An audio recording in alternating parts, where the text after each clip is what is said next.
You can ask her why breakups suck or why you've hit a plateau. Inquire all those questions you've always wanted to know.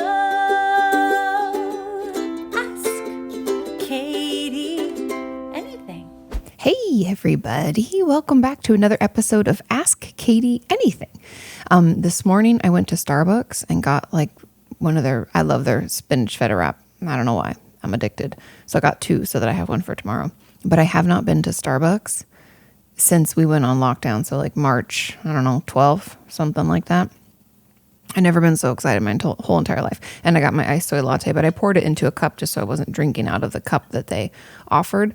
Yeah, I don't know. I don't know what you're supposed to do, but I don't want to get sick and I don't want to get anybody else sick. And so Sean and I have just been like hunkered down doing our thing. Anyway, so that was a great way to start my day and I was super excited.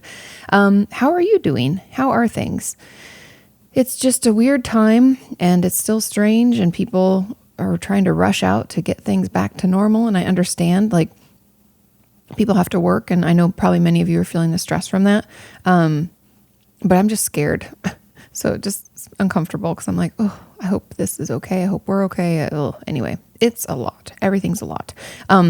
But we're back. And I get all of my questions for many of you who I know you've asked and you've wondered, and you leave it in the comments below one of the podcasts. I get my questions for the podcast on this YouTube channel if you're watching this, it's on the channel that you're watching in the community tab. However, if you're just listening to this, it is under Sean and I's podcast channel, youtube.com/opinions that don't matter. And then I get into the community tab and then I'll let you know like, hey, I'm taking questions for AKA this week. I usually ask on Monday or Tuesday for those questions. So make sure you have your notifications turned on. I do have one question that I received, Sean received in the email that I will not be taking questions from that email anymore. This is just one because I think somebody maybe just didn't understand. Without further ado, I pulled how many questions we have? We have 12 questions today. So a little more than normal. I'll try not to ramble too much. But yeah, let's just get into it. And this is the last of my soy latte and I'm sad. Womp womp. But I'm just thankful that I could go to Starbucks. Am I right? It's the small things, you guys, the small things. Okay. Question number 1. Hi, Kati. I was wondering how to cope with grieving the loss of therapy and not seeing one's therapist again, assuming that one wouldn't be able to go back to therapy at least for a while. There are times where a client might have to terminate for reasons outside of their control. I've struggled with the anxiety of having to terminate, and thankfully I've been able to continue therapy instead of ending it. But at the time, I was certain I wouldn't be able to cope with the grief or loss of therapy and with my therapist herself, since the therapeutic relationship can be a close and unique one. Thanks, and I love your videos and podcasts. Of course, yay.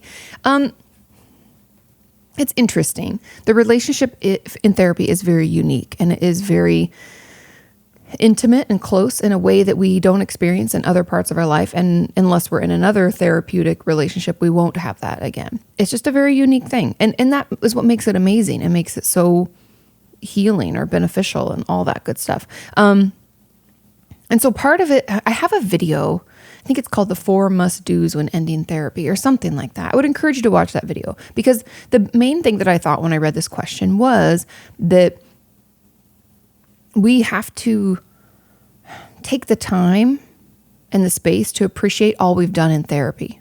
And I know that you're like, Kati, I'm talking about like, how do I grieve the loss? But part of it is recognizing how far we've come in therapy and understanding that we don't need it anymore and feeling proud about that and like coming out with a sense of confidence.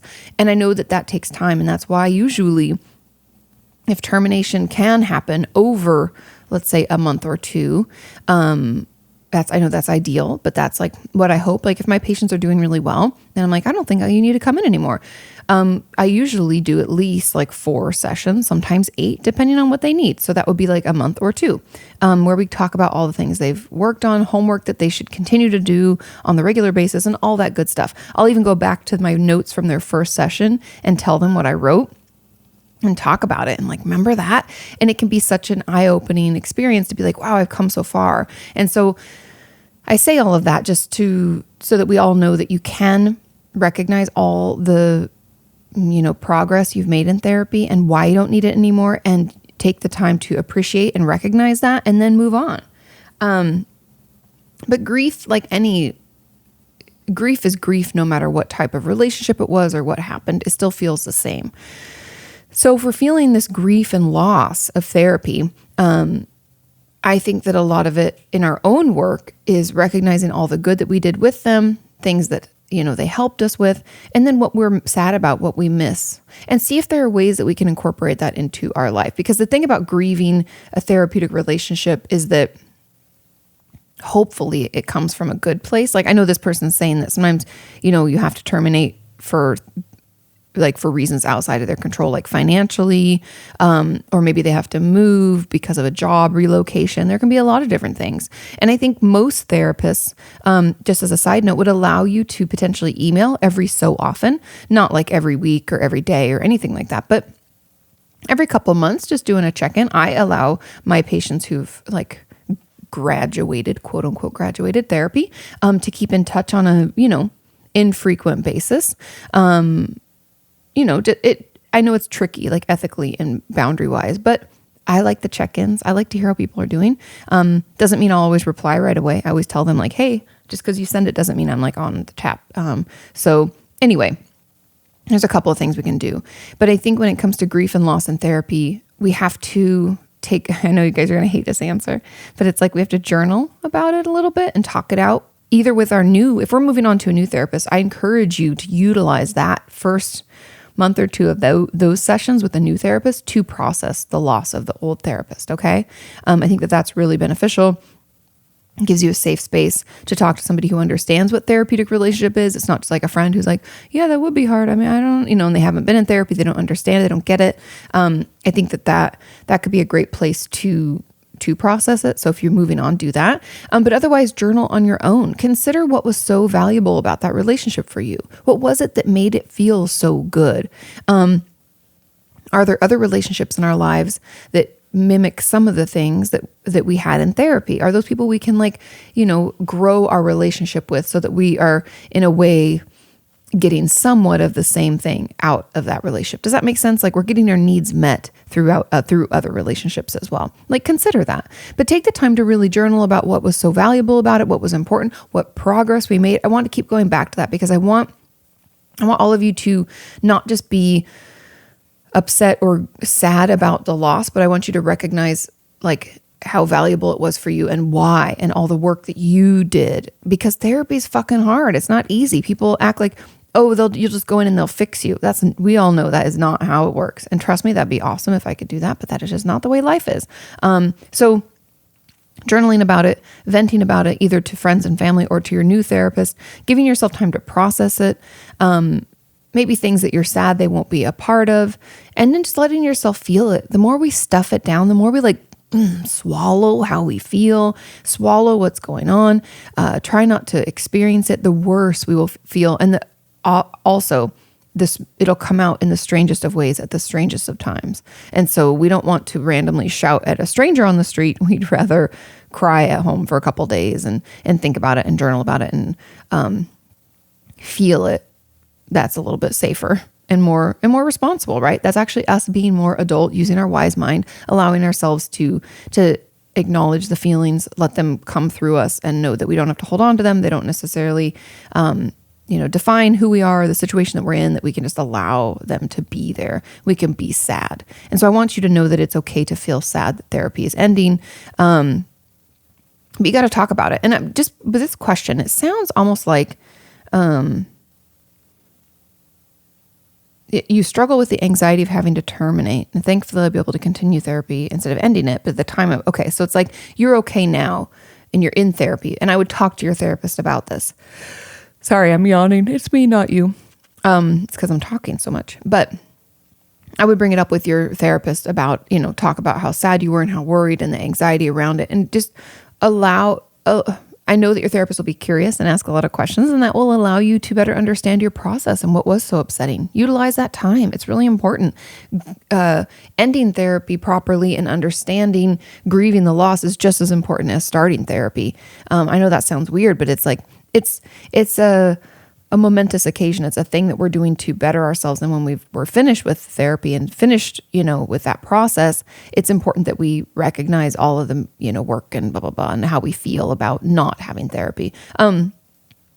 Yeah. Am I answering your question? I hope that I am.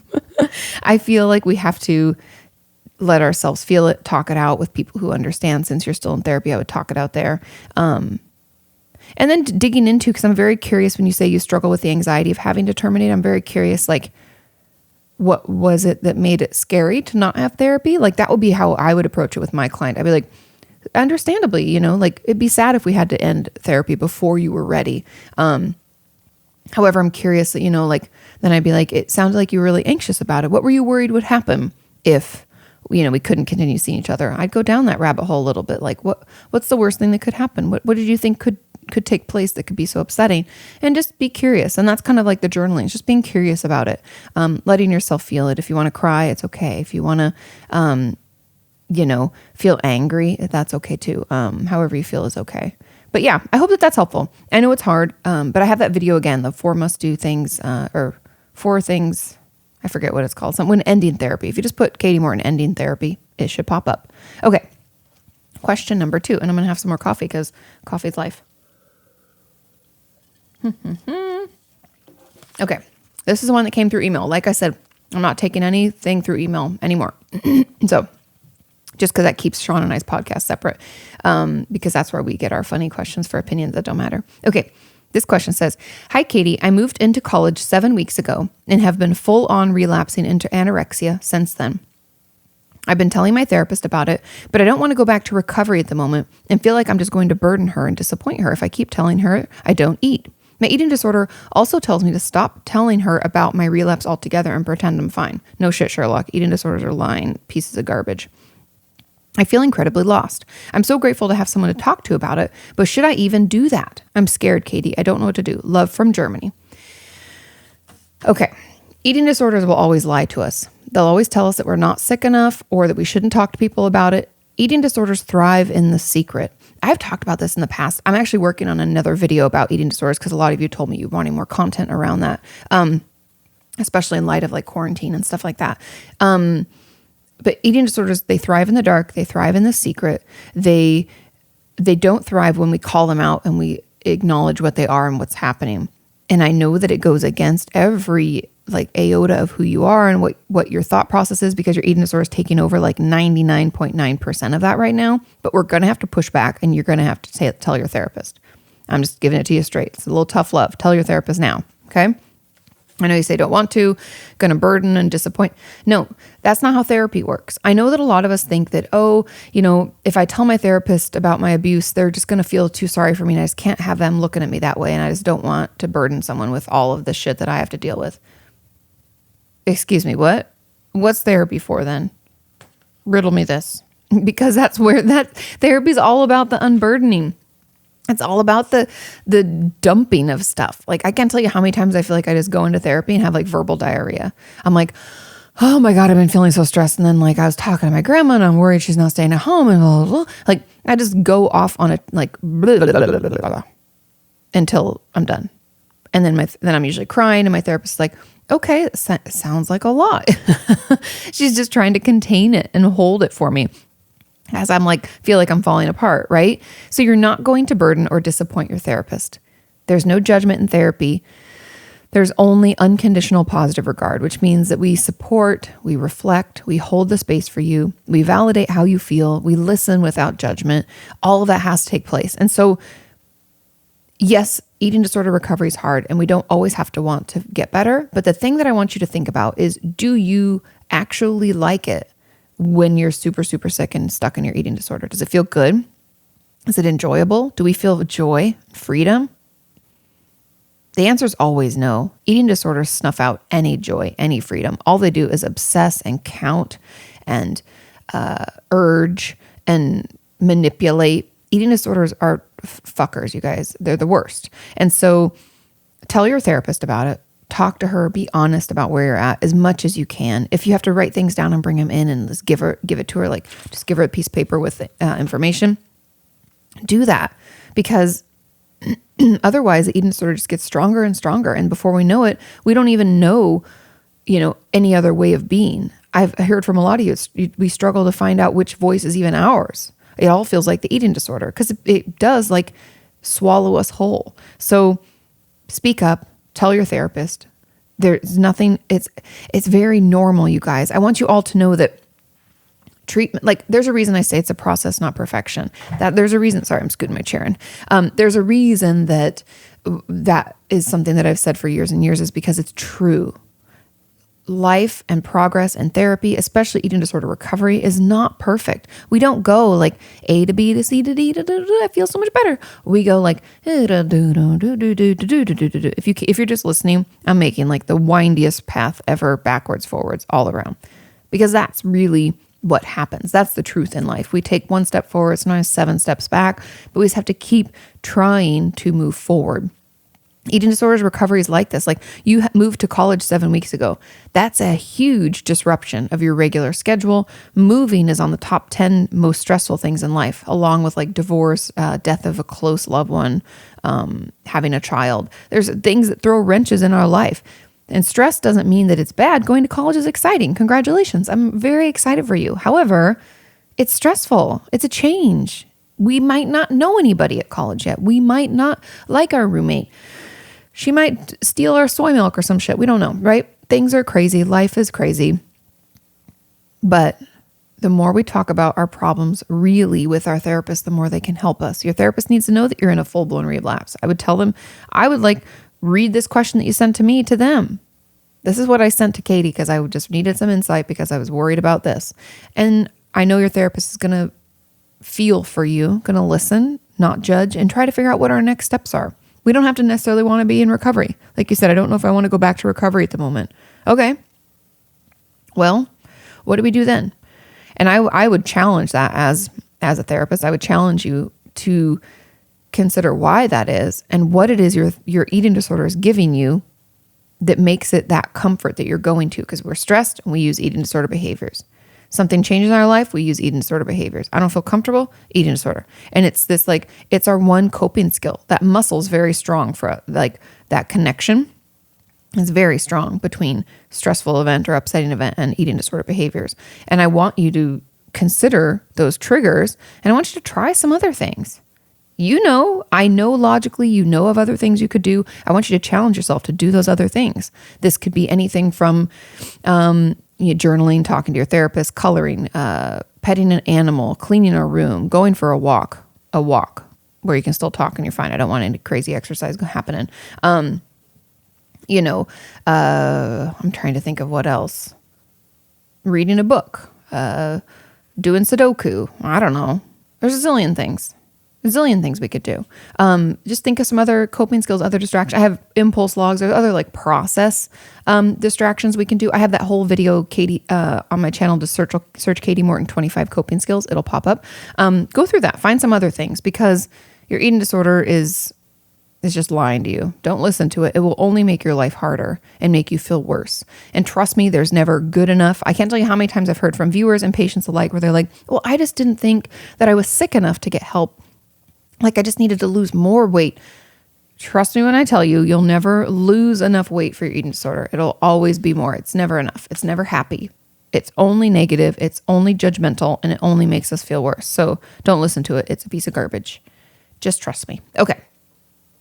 You got this though. It gets better. I promise. Recovery is possible. We just need the right kind of support. So don't get wrapped up thinking that it's just never going to get better and we're always going to be like this, because that's not true. Okay. Okay, more coffee. We're good. Keeping myself charged. Question number 3. Hey, Katie, what would you say to your patients or clients if they came in and told you that they felt like they were wasting your time? That happens all the time, by the way. Lately, I feel like I'm wasting my therapist's time because sometimes we just end up talking for a little while. And while I talk about things, I just feel like I'm taking her time away from someone who could need it more. Thanks in advance and love your videos. Okay, first of all, you're never wasting a therapist's time. You technically, it's what we do for a living, right? Not only do we get paid, not that I even like to mention that, but that's important to know. We get paid for our time. So you're not wasting it. Also, judgment always ruins things, right? One of my favorite quotes is, comparison is the thief of joy. You're comparing your heartache and your upset and your difficulties to someone that we don't even know. You're making up a person, someone who could need it more. What does that mean if someone needs it more? Does that mean that you therefore aren't entitled to need it because someone else needs it more? That's not how this works. We all are entitled to receive proper care. I want you to hear that. We all are entitled to it. I know that access is an issue, and there's all sorts of like systemic problems within our system of how we get help and how we pay for help and receive help and access, all that stuff. I know that that is a problem. However, that's not what we're talking about. We're talking about you not feeling worthy or like you're wasting your therapist's time because someone could need it more. You got to work on that self-talk. This would honestly be something I would encourage you to bring up in therapy, because my gut is like, I would be interested, like, my guess, okay? I have a hypothesis. My hypothesis from the person who asked this question is that you probably, I'm making assumptions, okay? You probably hate to be in people's way. You struggle to take up space. You don't think you have the right to take up space or be heard. You want to make yourself as small and as minimal, I guess, minimize yourself as much as possible. You always put yourself last. Don't have much self-confidence, probably have anxiety or depressive symptoms. That would be my hypothesis. So I, as a therapist, then I'd have some questions to ask you. I'd be very curious. I'd be curious about what would it mean if you were wasting my time? What does that mean, wasting my time? What if someone didn't need it more and was coming in, but then someone needed it more than them? Should they not get help either? Is this just specific to you? Or are these rules and judgments that you put on other people too? I'm just very curious, because it sounds like a lack of self-confidence, which could lead to depression or anxiety, things like that. And then just the curse of like judgment and comparison, it's just ruining. It's taking away your ability to be in therapy and get the help that you need. There's always going to be people better off or worse off or better off. There's always going to be that. That's how life is. But that doesn't make us less worthy of receiving help or care, especially when we're putting in the legwork, right? We've reached out. We've figured out how to afford it. We figure out how to get there or how to make the time for it. We're doing the work in therapy, even though it's really, really hard and challenging. We're doing all that stuff. Just showing up for therapy makes you worthy of it. There are tons of therapists, at least in my community. There are tons. And now that things are online, there's so many therapists available online. Trust me, you're not taking it away from anybody else. You are worthy of it. And there's always going to be someone that needs it more. Check in on that self-talk. Check in on how, the conversation you're having with yourself. And like I said, I'd be very curious if any of those things I said were true. And then how can we fight back against that? What can we do to allow ourselves to take up space, to be okay with speaking up and being heard and being seen?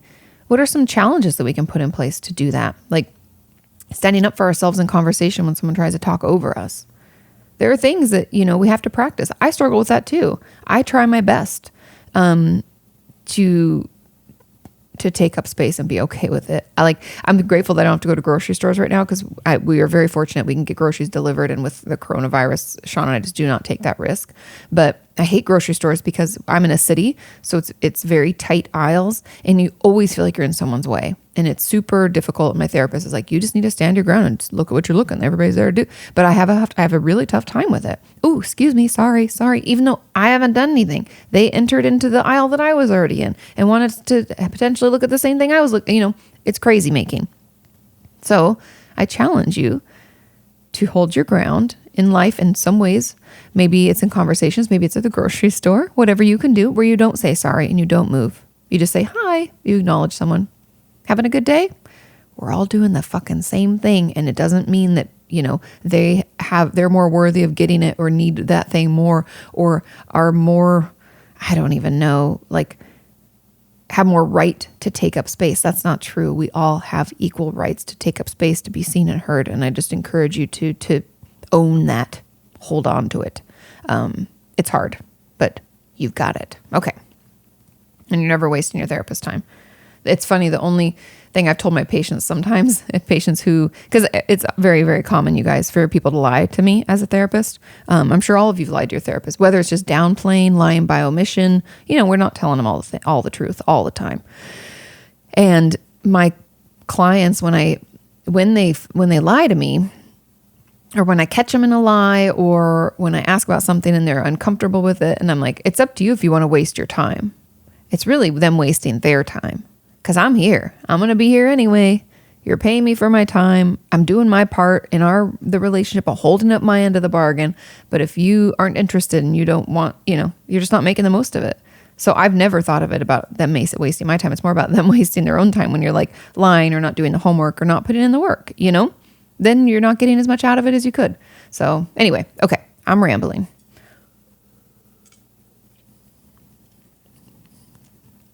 Okay, I have some ice, sorry. If that bugs anybody. I know some people are weird about different sounds. Okay, this was a very interesting question. And I don't have a real science-based answer, but I have some information. It says, hello, Katie. Can depression alter your brain permanently? Even after a depressive episode is over, it feels as if my mental capacity is not the same as it used to be.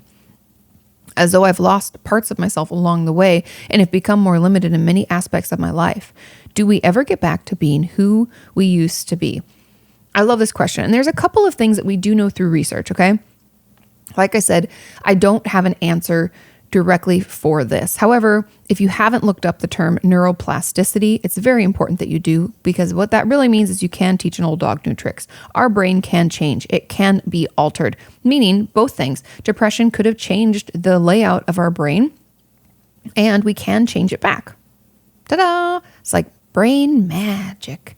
So the ways that we can change it back is potentially through medication. That's been beneficial for a lot of my clients who just couldn't get out of that slump or that the lethargy that comes with depression.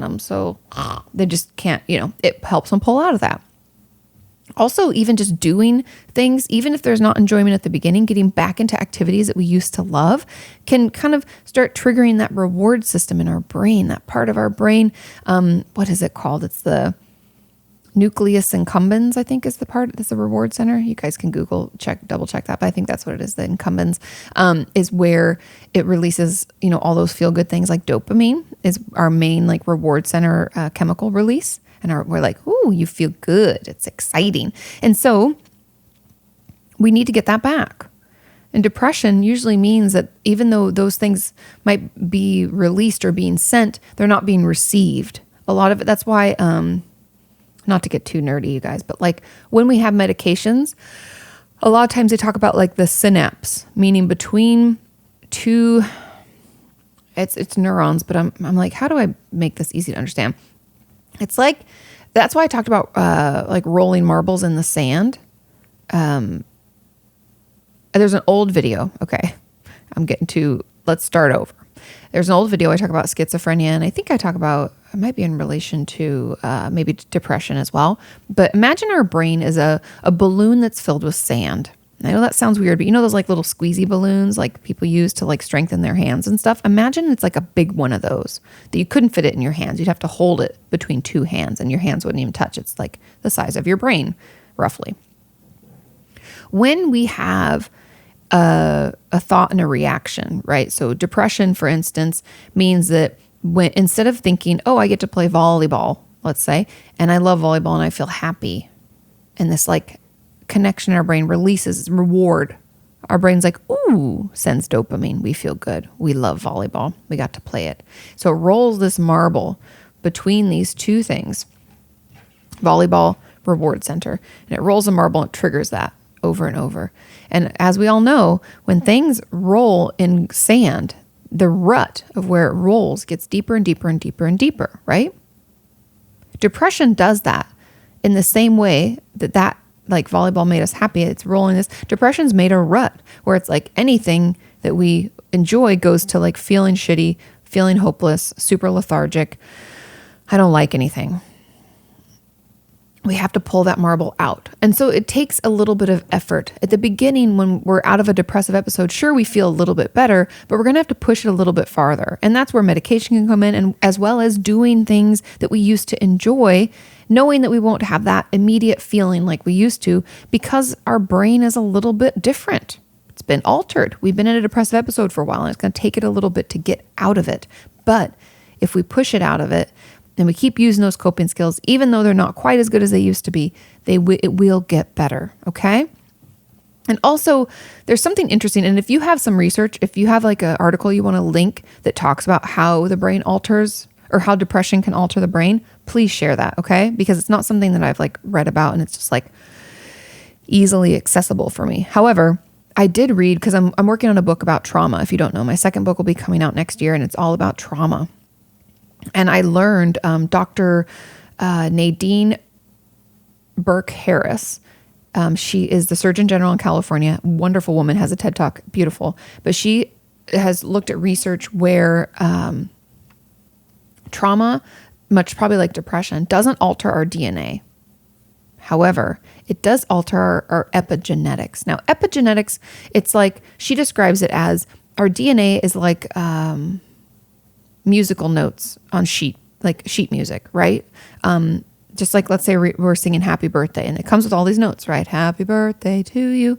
But the epigenetics is how we read that music. So that would be like any notations. Is that staccato? Is that a whole note? It's going to, what's the clef? Not to get too musical for any of people who aren't very musical, but what, like what key is this in? What's the timing? All of that is the epigenetics. So epigenetics are like how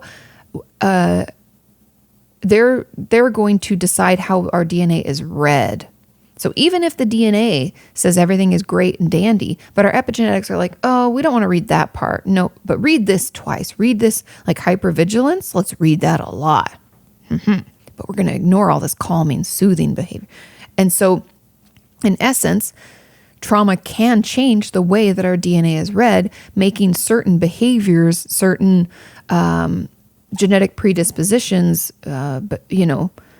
brain development, physical, like different parts of our body. It can actually change the way that it's read, meaning that certain things over time would like evolve to be like, maybe if I was had complex PTSD, my child could have an enlarged amygdala just because of the way that my epigenetics had read the DNA and then produced a child.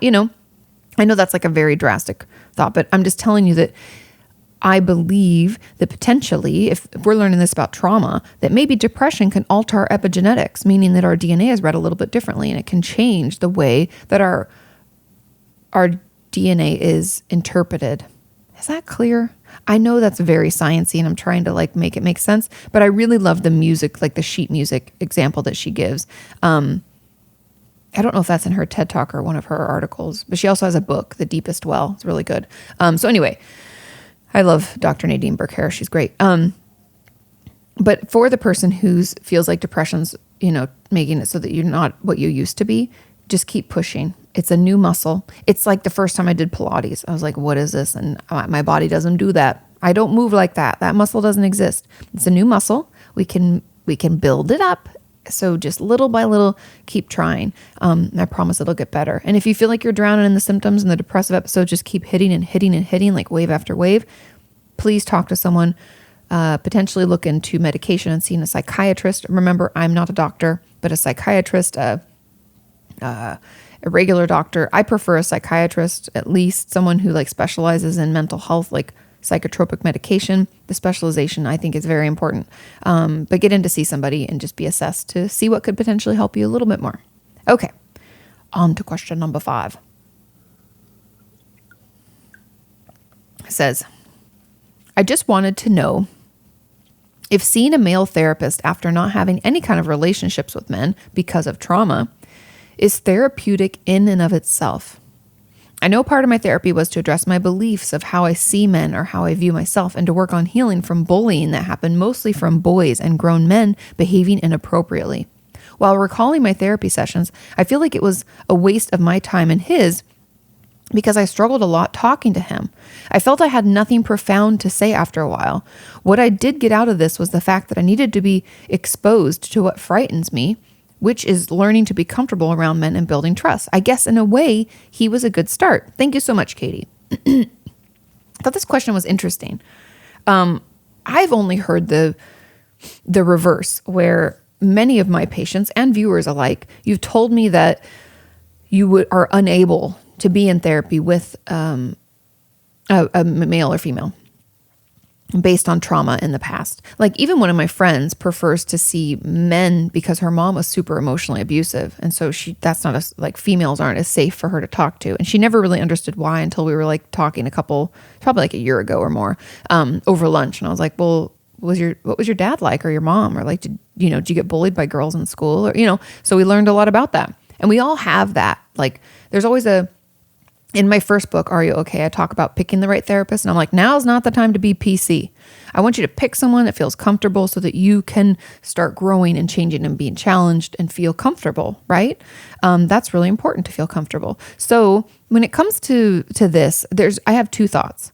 Number one, yes, it could be therapeutic just seeing a male therapist after having trauma related to men.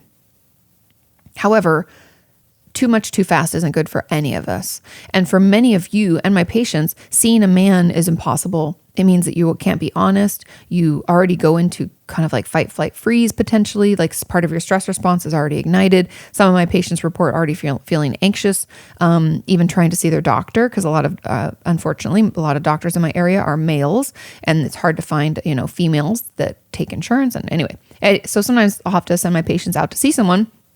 And they're like, oh, do you have a female in the area? And, no go. It's hard. So while it can be therapeutic, it's all about timing. I don't think that we should be pushing ourselves from just out the gate. First thing, we shouldn't be pushing ourselves to see someone that we're not comfortable with. It could be something that we could do later. I would encourage in a more diffused area, like a group therapy, could be super beneficial to see a male therapist in a group therapy setting. Because it's a little buffered, right? We have other people there with us, so that won't be so like potentially triggering and upsetting. Or like we see our first therapist. Sorry, I'm talking so much, it makes me yawn. But we see our first therapist work on the trauma.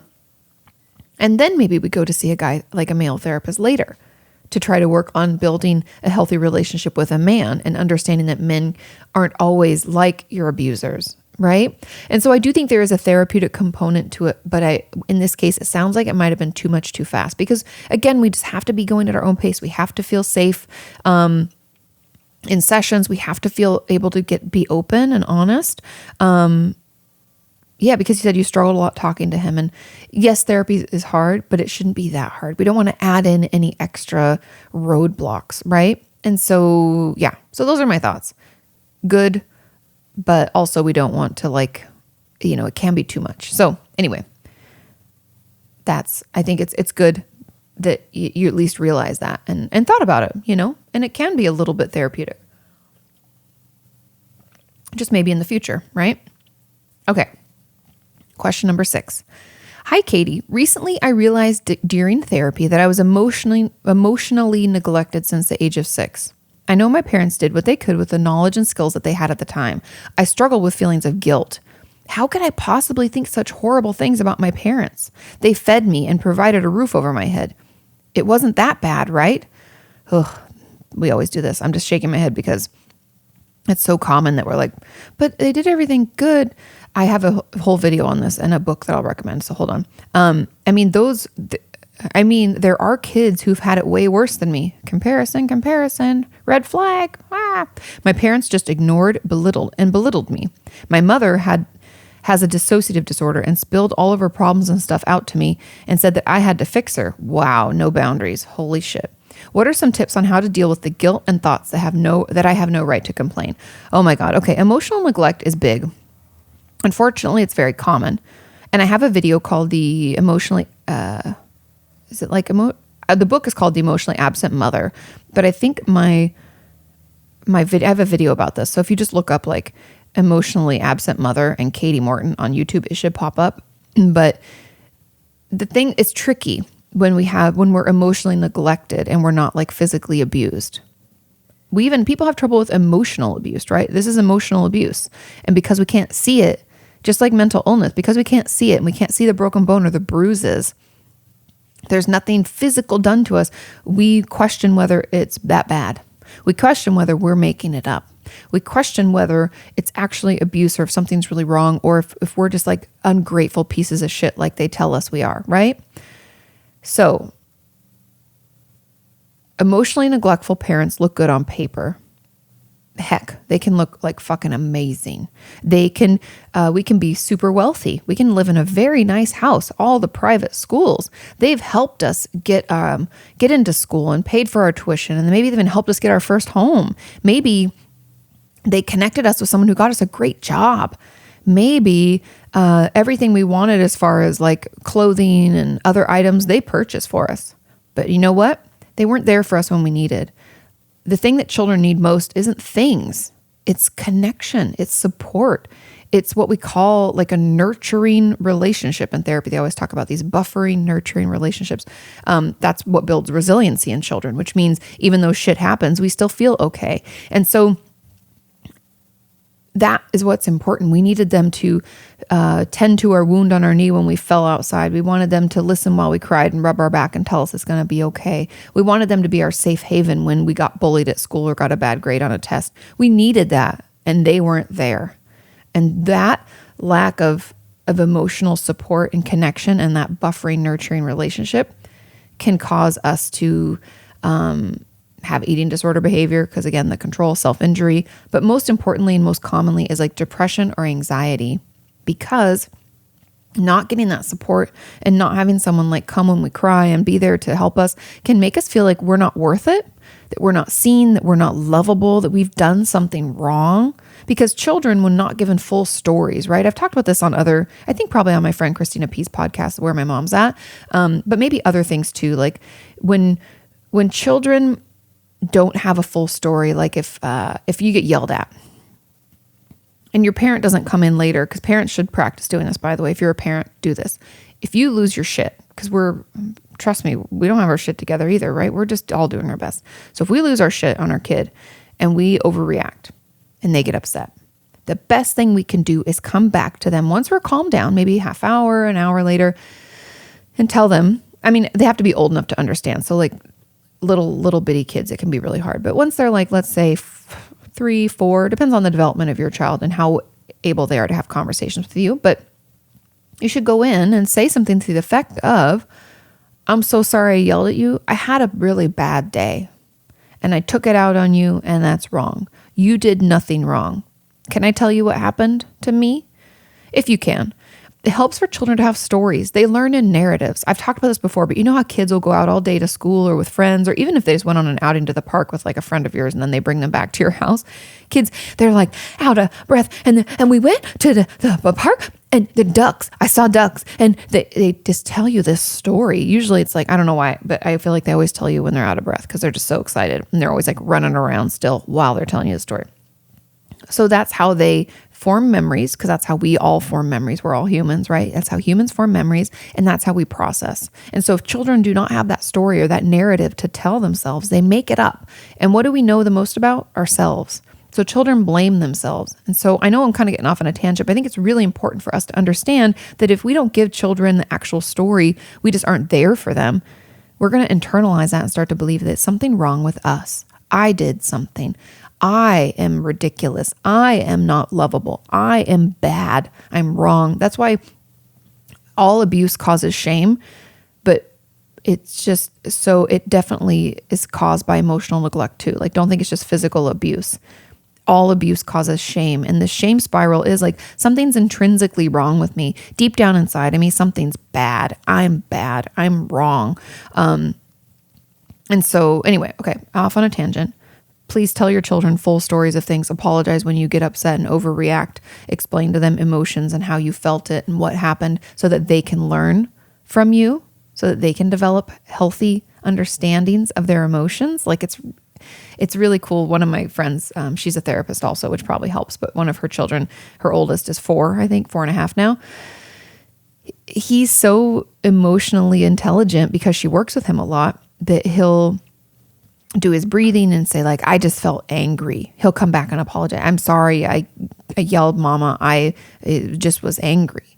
And he can identify, and it's beautiful. And I'm always like, oh, he's just so cute. He's going to be so emotionally intelligent. I'm so excited. And so we should try to cultivate that in children. We should speak to them. They're little humans. They're not, all the time I feel like we've heard that, oh, kids just don't understand and you should pretend everything's okay and don't fight in front of them. You're going to upset them. Yes, life is fucking upsetting, but tell them what's going on. Explain it to them. Don't try to hide it. Children know all the shit. And as they get older, they only know more, and walls are thin and they can hear shit. So don't kid yourself thinking that you're keeping it from them. If you're having a hard time and you're crying in your bedroom, your child probably knows. So just talk to them. Let them know, Mom or Dad, Daddy's having a hard time. I've been, work has been hard. Sometimes life is hard. That's okay. You're not going to give them depression or make things worse for them. You're actually going to make it better because they're going to understand. Okay, sorry, got off on a tangent, but that's something I'm very passionate about. Now, this question is talking about being emotionally neglected.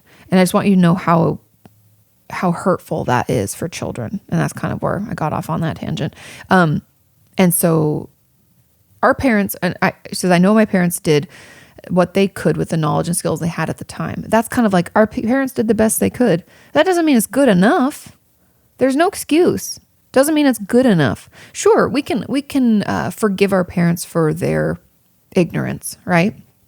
Like Sean and I were just talking about this the other night. Like both of our parents had us at very young ages, and I'm like, oh my God, not like, but my mom had me at like 20, maybe 24, 23. But like we just figure it out as we go along, right? Like nobody has their shit together. Nobody knows, but you can educate yourself. Sure, they didn't know everything. So I want to validate the thought that I want to validate your feelings of my parents sucked at this and didn't do a very good job. That's completely okay. We have tools now to educate ourselves. So sure, they did the best they could, but that doesn't mean that was good enough. And struggling with feelings of guilt comes out of that shame and that abuse that you sustained. And how could I possibly think such horrible things about my parents? You're not thinking horrible things about your parents. They did horrible things to you, and you're trying to figure it out and process it. Just trying to reframe this, because I think a lot of times we think these thoughts and believe them as facts, meaning what your belief might be is that I'm thinking horrible things about my parents. I don't agree with that. You are trying to process the emotional abuse you sustained as a child, and you know that your parents were the catalysts or the to blame for that, and fed you and provided a roof over your head. Whoop-de-fucking-do. It wasn't that bad, right? Well, obviously it was. And then there are the kids that have it way worse than me. We cannot compare our experience to someone else's. Everyone's upset and feelings and everyone's experience is valid, good, bad, indifferent. Just because I have a bad time doesn't mean a child who maybe had like more money growing up and their parents could pay for their college because my parents couldn't. That doesn't mean that they like don't have a right to feel upset just because I had it worse. Do you know what I mean? It just does. Think about it logically. That doesn't even fucking make any sense. So consider that. And my parents just ignored and belittled me. And that erodes at who we are, our sense of self, our confidence, and can make it really difficult for us to do anything positive for ourselves and think positively about ourselves. What are some tips? So the real question, what are some tips on how to deal with the guilt and thoughts that I have no right to complain? I think we just have to notice the thoughts that we have about it. Like it wasn't that bad. And I want you to reframe it. I want you to imagine, maybe this will help. I want you to, first of all, talk about it in therapy, please. But also I want you to imagine that this is your best friend that went through it and you're looking in on his or her life from the outside. What would you think about that? What would you say? Do you think they don't have a right to feel bad, to complain? Or do you think what happened to them was really hurtful and terrible? Sometimes when we remove ourselves just one person out, we're able to see things more clearly. Also, I would pick up The Emotionally Absent Mother. That's the book. It's Lori is the author, Lori. I forget her last name off the top of my head. It's on my bookcase case over there. But anyway, the emotionally absent mother, it's beautiful. It's wonderful. She offers like good mother messages and things that you can give to yourself. I think some of the work that you might want to do will have to do with like inner child work, writing letters from the adult you to the child you. Anyway, yeah. How you feel is valid. Your parents ignoring and belittling you is a big fucking deal. And it takes us time to heal that and to be able to give ourselves the compassion, the understanding that we needed from our parents. Remember, we need that nurturing. That doesn't make you crazy. That's a basic human need. We are primed for connection from the moment that we're born. And the fact that they didn't give you that, instead left you with these feelings that maybe you did something that was wrong or that something's wrong with you, that shame spiral that I'm talking about. And so just because other kids have it worse doesn't make your feelings or your upset any less than. It makes it, just as equal. It's just the same. We're all in it. We're all valid. Everyone deserves help and support. So yeah, the tips would be track your thoughts. Try to use those bridge statements to turn those negative, I don't even know. I guess it's just like putting yourself down thoughts, any of that like lack of confidence and I'm not good enough and is it really that bad? All of those, I want you to try to make bridge statements into more positive ones. I want you to remove yourself from it. Imagine you're your friend looking in on it and challenge those thoughts that way. Maybe do some inner child work, writing letters back and forth from childlike you when you were at age of 6. Since the age of 6. So what about 6, 7, 8, 9, 10-year-old you? Can we write back and forth from that one? And then checking out that book, Emotionally Absent Mother. I think that will really, really help. It does get better. I know I've been like doom and gloom in this question, but I'm like deep in trauma reading and writing, and that whole emotional abuse not being as big of a deal is just bullshit. I know that that's what our brain tells us, but it's wrong, and we have to fight back. And we need to break the cycle, because my next chapter is all about like transgenerational trauma. We need to break that fucking cycle. We need to talk to our kids about feelings and after we get mad, we need to explain what that was. Or if we're crying, like tell them why. Children will assume that they did something wrong or something's wrong with them. And we don't want that story being the one that continues to be passed on. We want the story of emotions are okay. We all feel them. We can talk about them and then we can move on. Yeah. Okay. Question number 7. Hi, Katie. If somebody is feeling like they don't deserve help or feels extremely tired of trying to fight and therefore distances themselves from their therapist and maybe begins to miss appointments and calls, why does the therapist just have to allow this to happen? Shouldn't they receive more help? I'm very curious, as this is something that's going on for me right now, but it hasn't been something that I'm purposefully doing. My therapist told me if I was to push her away, she'd have to allow me to do so. This was very confusing to me and had me wondering why. There's a couple of thoughts about it. There's resistance in therapy, we call it, which is when people, they could lie, show up late. I have it mainly, I don't see children much anymore, but back in the day I saw kids, and parents have a lot of resistance. I've even had parents just stop bringing their children in altogether because they were the fucking problem and they weren't willing to admit it. Not that I said that to them like that. Don't worry. I'm very professional. But I had homework for them to do and they didn't want to do it. Right. It's the child's the problem. Oh, so frustrating. They're like, I don't know why they're acting out. They're like 10 years old. I don't know why. Oh. You want to know why? Because of you. Anyways, there's resistance and we are supposed to call it out, or at least this was my training. We were supposed to call it out, acknowledge it, talk about it, try to figure out why it's happening, right? Therapy is all about being curious. So I'm very curious with my patients. Like, how come, I noticed you've been late lately. Would you like to move your appointment to a later time? Or is it just difficult for you to come here? You'll be surprised what comes up. A lot of times if it's full resistance, they'll be like, no. And then I've had patients just stop showing up and then, just without even telling me. And then you have to hound them for payment and you have to try to talk to them to make sure that everything's okay, make sure that, nothing bad happened.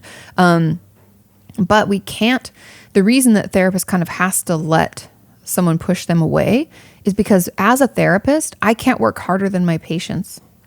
And I know that's really difficult for people to understand. I'm actually working on a video about things that I wish people understood about therapists. And maybe I'll add that in. Let me write that. Okay, got that note. Because the reason that we can't work harder than our patients is because it's you that has to do the hard work as the patient, right? I've been in my own therapy off and on for years. I'm actually missing it right now and should get back in, but it's hard with the coronavirus. But I have to do the work. I'm the one making the changes. It's my life as a patient that needs to change. It's my shit that's bothering me. And I came in to get help, okay? Just think about that for a second. I'm the one that has to actually do the work in my life. All a therapist can do is offer resources and tools, listen, validate. That's really it, right? I know that's a lot, but that's our side. We're towing our side, right? We're cleaning our side of the road or towing I don't even know what I'm trying to say, but it's like we're responsible for that. You as the patient are responsible for all the other work. And that's why if you just decide to stop coming, don't want to show up, you miss appointments and calls, you don't call back, we can't force you to see us. We can't. What good is that going to do? We can't work harder than you because you have to actually put in the work. And if you don't even want to show up, where does that leave us? Do you see what I mean? And so that's why, like I was just writing in my book about a story where a patient just stopped coming in and you can call a couple of times and then it's like boundaries. I'm not your parent. I'm not going to show up at your house and drag you out and make you come to appointments or do that thing I told you to do, right? That's not my job. My job is to offer resources and then you have to buck up and do it. And if you're not ready to do that, then therapy is not going to work for you right now. And I know this is like tough love, Katie, right now, but it's the truth. I've had it happen too many times. And I know it's confusing because you're like, but I come to a therapist for help. Emphasis on the going part, the getting to therapy, the coming to a therapist. You have to get there. We can't make you get there. That's out of our scope. So I know it's hard to understand, but that's where the line is. A lot of it has to do with healthy boundaries and ethics in therapy. And the fact that at the bare bones of it, we cannot work harder than our patients because that only crosses boundaries and puts a strain on the relationship, the therapeutic relationship. And honestly, in many ways, deems the therapist kind of like ineffective. Because if I'm trying to check in on you and do all these things, then you don't have the ability to try it on your own, to build your own confidence and strength, which is the whole goal. And it really means that maybe you need a higher level of care. If you need more than I can give you on an outpatient basis, you probably need to see somebody more frequently, or you need to live in be in an IOP or PHP. If you're wondering what all those things are, it's in my book, Are You Okay? But it's just different levels of treatment, meaning it's a day program where you're there most of the day, or you live in a facility, or you stay, 7 hours a day. There's all sorts of things. But outpatient is just coming to see me for an hour or maybe 2 a week, and then you go about your life, right? Maybe you need a higher level of care.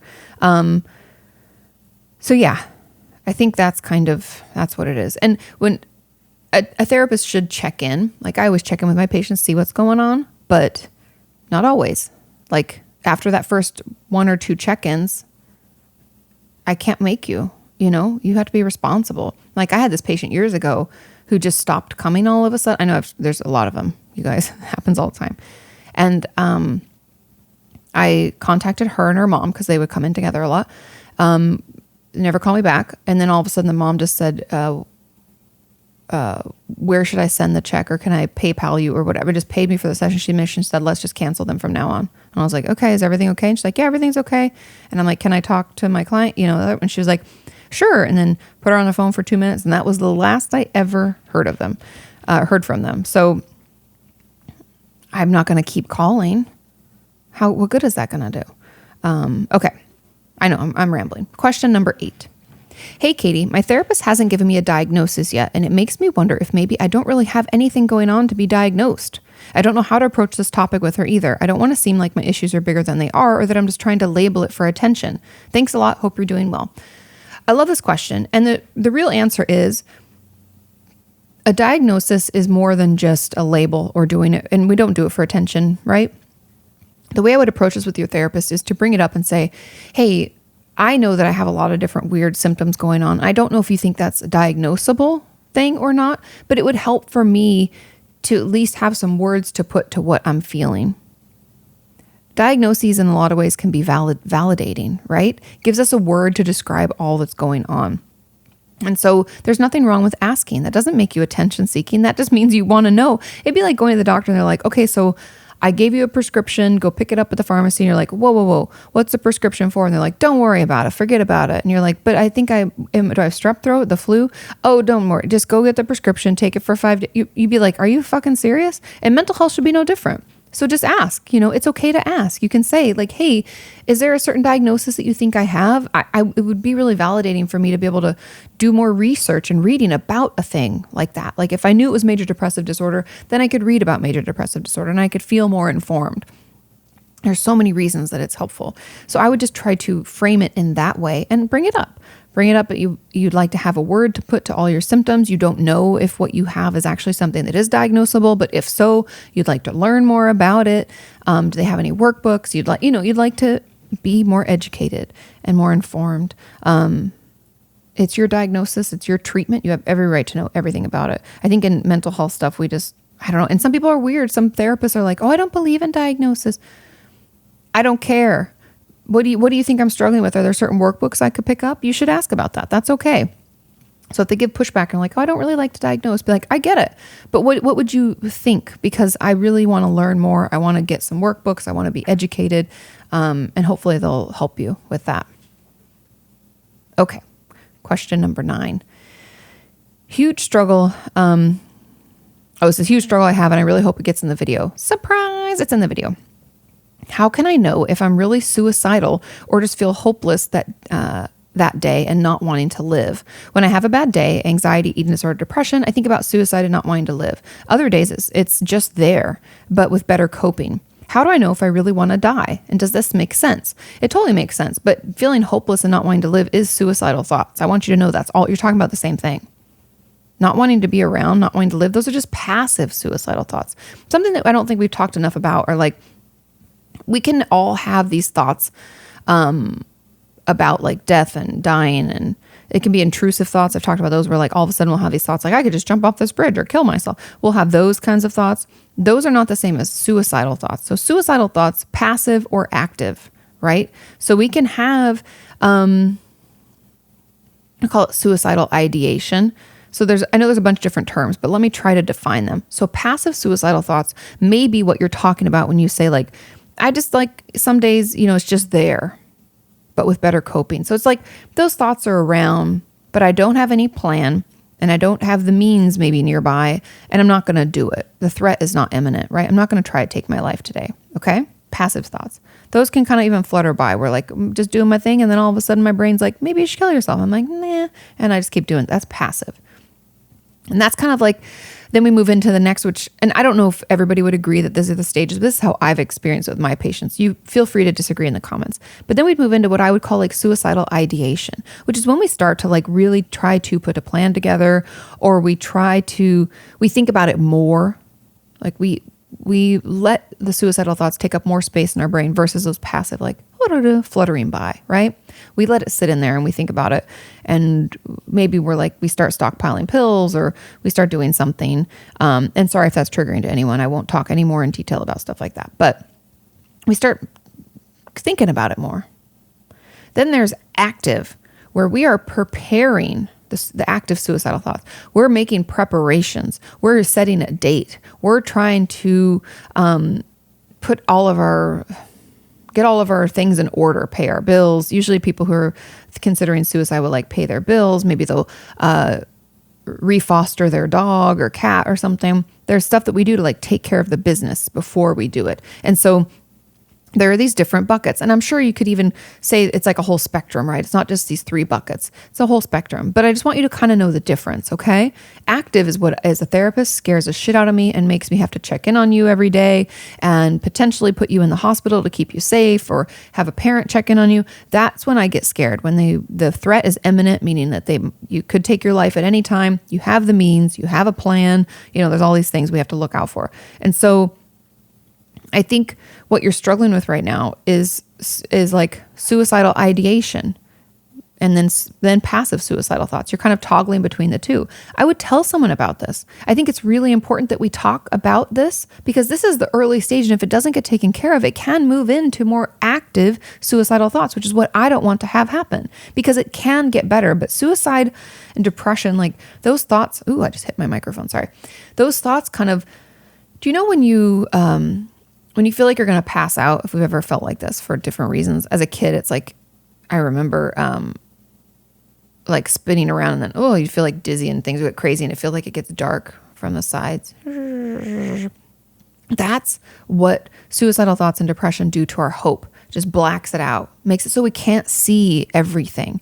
And so when we feel hopeless, like there's no end in sight, nothing's going to get better, that's because it won't allow us to see that. It won't allow us to see that little light in the side, that little spark of hope, of a better future, of feeling better. And so please talk to someone. Medication could help. Therapy could help. There's a lot of things that we could do to help you feel better, get you some support.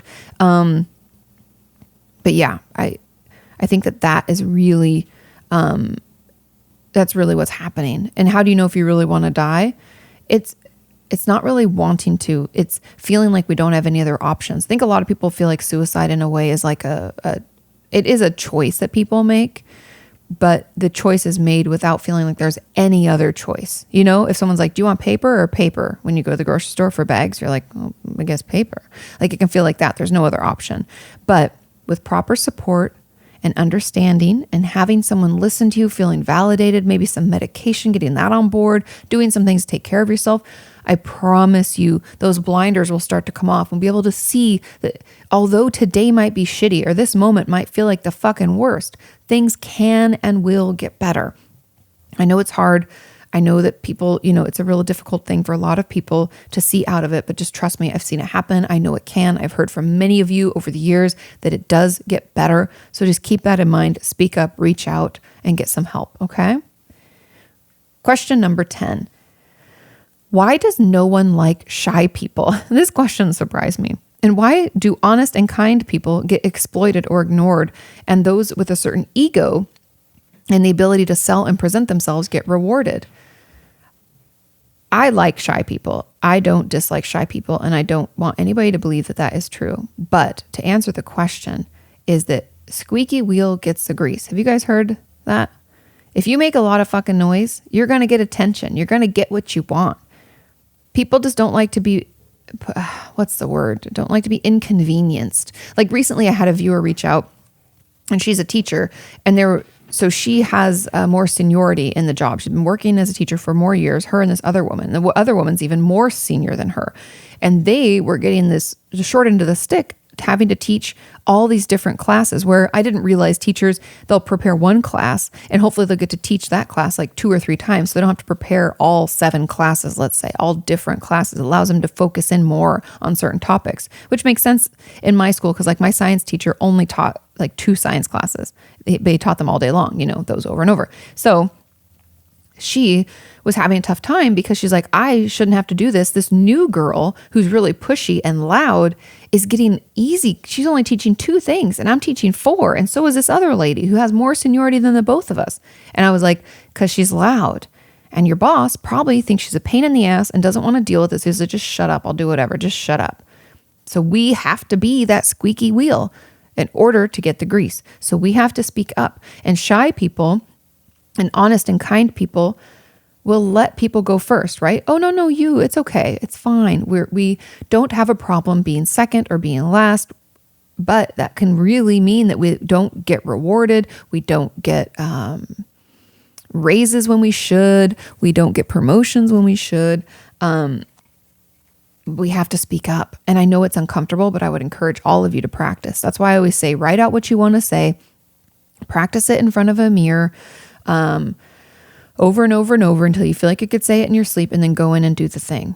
Just because we aren't comfortable doing it doesn't mean we can't. I don't want you to think that just being shy or backwards or quiet means that we can't get our needs met, because we can. Other people just give no fucks and are loud and are confident and don't mind putting other people out. But then there's people like us who makes us a little, I don't like it and I don't want, it's stressful for them. Like, I'll deal with it. No. We all have a right to be heard. And so it's not that people don't like shy people. I think that we might not give them a chance to get to know us because we're quiet. It can take a lot longer and we can be kind of standoffish. But second, to answer the other part about like get exploited and then and ignored, and certain people with a certain type of ego, present themselves better and get more rewarded. Let's change that. We have the ability. It just takes a little bit more effort on our part because we have to kind of prepare ahead what we want to say. I used to prepare every time I'd go in for I think it was biannually. It could have been annually, but either way, I'd go in for my review with my boss and I would prepare ahead of time. Other people just go in and be like, I deserve a raise and here's why. No, I'd be like, oh, here are examples of things I've done well. I'd write it down. I'd bring it in and I'd just read from it. I'd be like, so this year I think has been good. I've done and so therefore I believe that I deserve a raise, or I want more, you can negotiate more vacation time, whatever they could offer you. Prepare ahead. It's okay. A lot of us have to do it, but we have to be the squeaky wheels. Otherwise we get completely ignored. Okay. Question number 11. We only have 2 more questions left, you guys. This one and the 12th one. Question 11. What to do when you already had a lot of therapy and you would get along with yourself a lot better, but you're still unable to get your life in order, which then prevents you from finally breaking free of all the mental issues that you fall back into again and again. If that even makes sense. That makes sense. I feel so helpless and hopeless. Seems therapy only helps with the issues inside, but not the issues outside. That's interesting. Therapy should help with both. I think I would, for this person, since it sounds like you're in therapy or you've had a lot of therapy, understanding what's going on inside is only half of the puzzle, right? Because then we have to go out into the world and we have to make change or do things differently. And this could mean, like for me, it's been like, as I'm doing work on myself, like being okay, being seen and heard and not being taken advantage of, that means that some of my relationships don't exist anymore. Friendships I've let go of. People I've had to not tell off, but tell that I don't want them in my life. It's not worth my energy. And that's because I don't have that to give and I'm not doing that anymore. I'm not doing those behaviors, and that's outside, but I had to understand what I was doing and why it was happening for me first. So it's awesome because that inside work is really fucking hard. So I'm glad you've done it. The outside work is really hard too, but now that we have the understanding and hopefully some empathy and compassion for yourself, then we can go outside and we can try to make change. So I would tell your therapist that you want more homework involving things in your life outside of your internal dialogue and thought processes and all that stuff. We want more to-dos for outside things. That could be conversations and relationships that we need to have, ways like, for instance, some of my patients with social anxiety, I'm like, I want you to make eye contact with 2 people this week, and I want you to smile at one stranger, and I want you to say good morning to one other stranger. And that's your homework. And those are outside things. Yeah, sure, we're dealing with the inside, but it's kind of like part of that, like exposure. Okay, nothing bad's going to happen. I promise I'm not in their way. We have to do those things. So tell your therapist, because I want you to know that things can and will get better. That helpless and hopeless place is really uncomfortable, and I'm sorry that you're feeling that way. But just ask for more of that outside work so that you feel like things in your life are really starting to move in the right direction. Also, if you don't have a therapist or you're looking for more of, more things in the outs, like more help for outside, and you're not currently seeing a therapist, social workers help you get things together. Like one of my friends, Rocio, who I've had on the channel years ago, she does a lot of this work where she comes to your house and she meets with you and she tries to make sure that you're getting all the resources, whether that is some financial assistance from the government. She gets all that in order for you. Make sure you know the paperwork you need to fill out, how to do it, all that stuff. Maybe you need someone to take you to and from your appointments, or maybe you're needing to find a new apartment. She helps with that stuff. So social workers and occupational therapists, different types of like professionals can help with that stuff more actively. Whereas a therapist will give you like homework, like behavioral homework. So kind of depending on what you're needing, hopefully that gives you an idea of like other things to look into.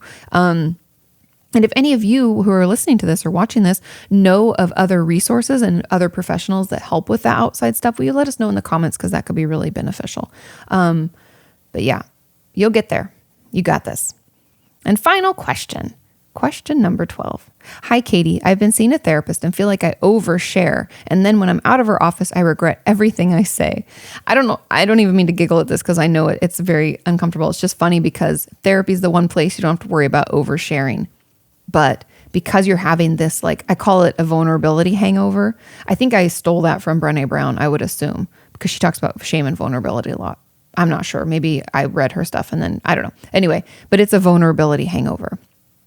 I feel that, like, I made that video crying because coronavirus is super stressful, and I still have wanted to make more, but I'm like, no, because I had a vulnerability hangover. I couldn't deal. I hated that I shared so much, and I felt really open and uncomfortable.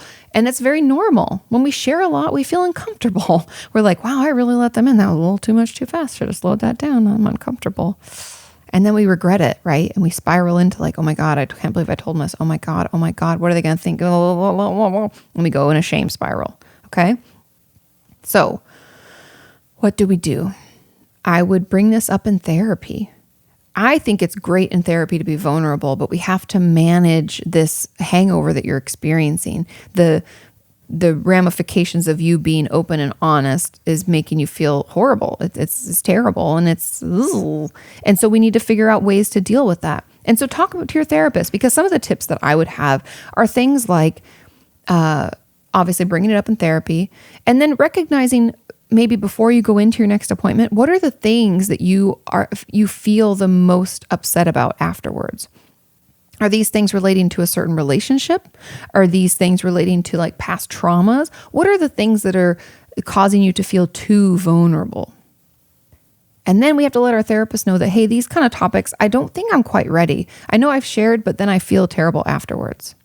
You can put that out there, okay? That's one of the ways we could manage. And that kind of, we probably already have enough information based on doing this already that we can hopefully, figure out some topics to kind of steer away from for the time being. And then talking with your therapist about it. And maybe another thing, I'd be very curious if I was your therapist, I'd be very curious about what's happened in therapy for you in the past. Like, or in relationships, have you shared a lot with someone and then had it backfire? Has someone like shared your other, like things that you thought were private publicly? I don't know. I'd be very curious as to where this hangover is coming from. For me, it was more because I didn't know how it'd be received, and I wasn't feeling very good. And so I knew that I could not weather people shit talking online to me. I couldn't deal with any hate comments. That's what I knew. So I was scared, and I felt too vulnerable because I was like, ooh, I put too much out there and I don't like it being out there. So consider what that is for you, because that can give you some information and help you be a little bit more cognizant and careful as you move forward. But I think it's really good to share in therapy, and I'm glad that you're doing it, and hopefully you'll get more out of it as you feel kind of like more in control of it. And like I don't know. Anyways, I hope that helps. I hope all that helps. You guys have such great questions. I always find it just very, very interesting, very great to see where you guys are at. And a lot of the things are things that I've worked on personally. I don't want you to think just because I'm a therapist that I always do better. I just usually know better, which is not always, sometimes it makes it worse. But anyways, I love you all. Have a wonderful rest of your week. If you want to send in a question, I usually ask on Mondays or Tuesdays on the community tab of the Opinions That Don't Matter YouTube channel. You can swing over there and subscribe and turn your notifications on for the community posts.